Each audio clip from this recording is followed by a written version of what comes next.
mga Tolongges, siguro, naiisip nila na mainit. Sa salitang kalsada, medyo mainit sa arte na. O lipat tayo ng lugar. May isa pong insidente at maraming salamat sa isang concerned netizen. Bagay namin ipinagpapasalamat sa iyo. Ipakita mo nga yung video. Paano mga. Ayan.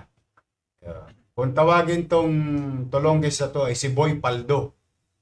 Sabi nga nung isang netizen, sana ipinakita niya. Bagay public naman eh. Kasi gusto kong pasalamatan yung netizen. Itong dalawang ito. Ito po ay perpendicular road sa Arten. Ibig sabihin, wala na sila sa Arten. Pero isa pang kalsada namin na dinadaanan din ng mga truck at naghahanap buhay ay yung Kapulong. Mukhang jackpot. Tama ho yung ating netizen. Paldo! Kaya lamang po, sinasabi ko sa inyo, lalo na sa mga Tolongges, tumigil na kayo dahil may gobyerno na sa Maynila. At ang taong bayan ay nagiging vigilant. Ibig sabihin, nagpa-participate na ang mamamayan na maresolba yung mga ganitong uri ng sitwasyon. Kaya sa netizen na nagpadala nito, nag-post ito, nakarating agad sa akin. Sa awa ng Diyos, ay gusto namin kayong i-update. Ano na ba nangyari sa mga Tolongges na ito? Around 12:30, the personnel of Raha Bago Police, Station 1, led by Police Colonel, tama ba to? Or Corporal? Police Colonel, CPL. Nalilito na ako sa mga Corporal o Corporal. Dalit salita, Police na may dibdib. Mark Anthony P. Mantica and Pat John Mark C. Gondrianios were conducting a routine patrol operation in Barangay 107, Manila as part of the simultaneous Anti-Criminality Law Enforcement Operation or SACLEO. Yan. Dahil dyan, yung isa sa mga suspect at partikular na si Boy Paldo, nasa kote po ng Manila Police District. Dali nyo nga dito yan.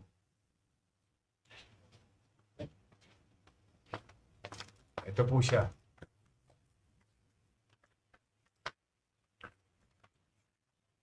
Panggigigilo talaga dahil totoo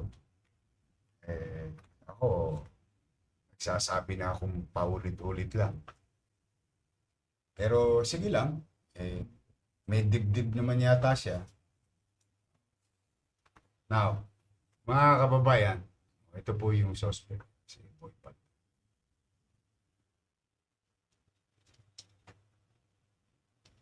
Asan yung kasama mo? Tuga mo na. Ito na lang nakita ko. Kaya nga. Alam mo kung saan nakatira. Tinuro ko po sa araw ng dito nila.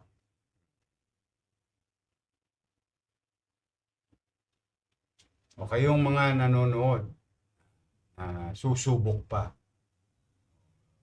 Makailang ulit ko bang kailangang sabihin? Kaya ako, hindi naman ako magsasawang paalalahanan kayo dahil mamamayan ko pa rin kayo na magbagong buhay na kayo. Na kayo, tigilan nyo na yung pang-api sa kapwa. Laki naman ang katawan mo eh. Tigilan na lang, dumilayin siya ng maayos eh. Kaya kayong mga nanonood na ipagbabaka sakali nyo pa na baka kami lumalamig. Pag wala kayo napabalitaan, ibig sabihin, walang gumagawa. Pero pagka gumawa kayo, matter of time lang, makakalawin kayo ng Manila Police District. O yung isa, alam mo, payo ko sa iyo Anong pangalan ng kasama? Jumong po. Jumong. Jumong. Hindi ko alam, taga-Korea ba yun? Hindi. Ba't Jumong? Alayo niyo. O ikaw, Jumong. Ito, partida. Para naman sa kaligtasan mo. Payo ko sa iyo, sumuko ka na. Kasi yung natira yung tanso, mahal ang kilo ng tanso ngayon eh. Magkano ang kilo ng tanso ngayon? 500. Mahal ang kilo ng tanso. Mauubos din niya. Tumutorotot ka ba? Yan. Kaya bumabiyahe. Sumuko ka na. Baka mamaya madisgrasya ka pa sa kalsada.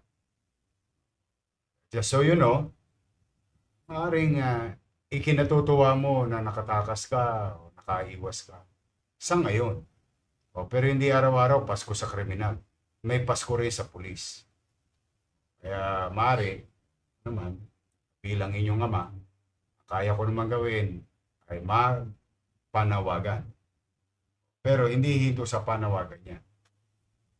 Yan ay obligasyon ko sa taong bayan ang Maynila maging maliwalas at panatag ang pamumuhay. To the victim, truck owner, yung driver, alam mo ba, malamang yung driver papayag. Tapos mo rin mahirap. For sure, may pamilya yun. Mapapagastos ng wala sa lugar.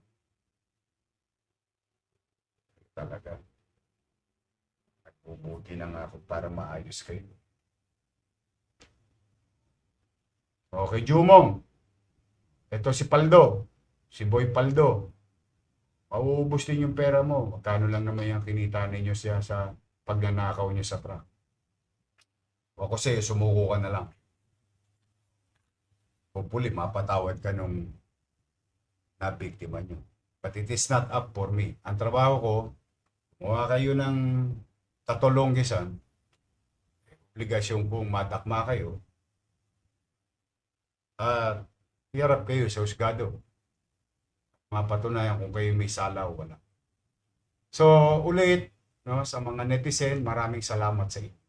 Dahil sa inyo, natutulungan nyo kami na mabantayan ang kapwa natin tao, ang kapwa natin mamamayan. We'll make sure, we'll do our best through the help of the men and women uniform personnel of the Manila Police District. Pumanatag kayo. Sige, ingat kayo. Thank you, pare. Thank you. Ingat kayo. Okay, dali nyo na yan. Kailan ang ano yan? Ngayong inquest na yan. Sige. Yan po si Balik. Thank you, pare.